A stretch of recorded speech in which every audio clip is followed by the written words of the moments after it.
Police say the suspect entered into this home behind me where the windows, he says, were duct tape. AT&T will block FaceTime to customers who don't have 4G or 3G phones. Enter in your location number found here on a parking meter, put in how long you will be parked here, and it's done. You will receive a booster shot of the vaccine every 3 months. Researchers say nearly 3 million new HIV cases are diagnosed each year. Early voting starts in Ohio next week, where the two men will face off in their first presidential debate.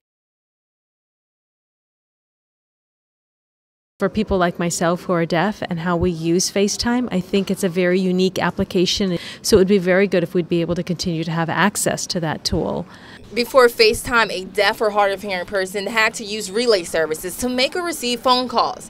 Now they just have to push one button and they're connected. But soon that application may no longer be available to some deaf customers.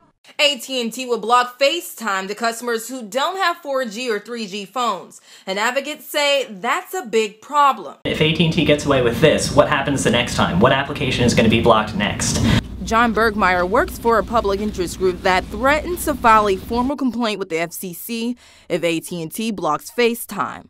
I get an error message from AT&T that I have to call them if I want to turn the feature on. So AT&T is basically vetoing the use of this feature on my phone. I contacted AT&T, and while they wouldn't agree to talk on camera, they released a statement saying, "Our policies regarding FaceTime will be fully transparent to all consumers," and no one has argued to the contrary.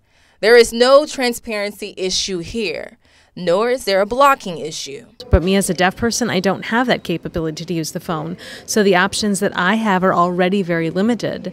The advocate groups are hoping to work this out before it reaches the FCC. I'm Harolyn Sawyer for News Vision.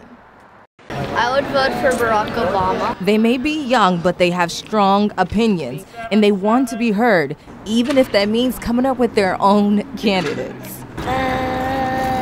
So I like Ariel. Lots of parents brought their children to the polls to teach them about the importance of voting. Question 4. Including one big parent in the state, Governor Martin O'Malley. I took my 10-year-old son Jack in to vote with me, and I see that so many parents are bringing their children with them to vote. That's very important. I want her to learn the responsibility early on. I'd like to bring Sophia here to vote with me. Governor O'Malley says he remembers standing in line when he was little. I can recall going to vote with my mom and going into the voting booths where they used to have the curtain. And the children of our country have really been following it closely. What Mitt Romney supports is not very good to support, and what Obama supports is actually a really good thing to support. There's no age limit or height limit when it comes to riding this political roller coaster ride. This election year seemed to have more political attack ads than previous years. And even the children are sick of them. I'm tired of Barack Obama and Mitt Romney. The parents of 4-year-old Abigail says she was listening to NPR's campaign coverage when she broke out in tears. The election will be over soon, okay? Okay.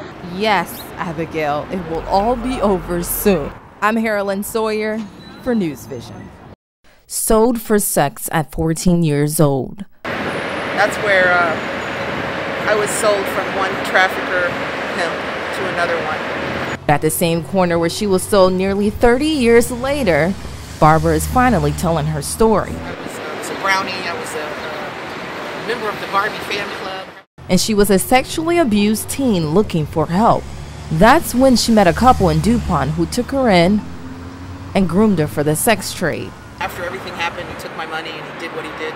Get out of the car and turn around and don't look at me. And I didn't look at him, but I thought he had a gun. I thought he was going to shoot me. She says she's lucky to be alive today. Police say pimps stake out metro stops like the one behind me, looking for their next victim to sell into the sex trade. The pimp zeroes in onto that vulnerability. James Bold is pushing legislation in Virginia where he says, in 2008, the FBI released a report that identified Northern Virginia as one of 14 hotspots for child sex trafficking. Federal agents are investigating recent sex trade activities. It can happen in the most rural places in the state. It can happen in the most suburban areas in the state. 1 mile away from Barbara's home in Fairfax, Virginia. If you can't go back home, find somewhere else to go. Don't go back to your traffic. Reporting from Washington, D.C., I'm Denise Sawyer.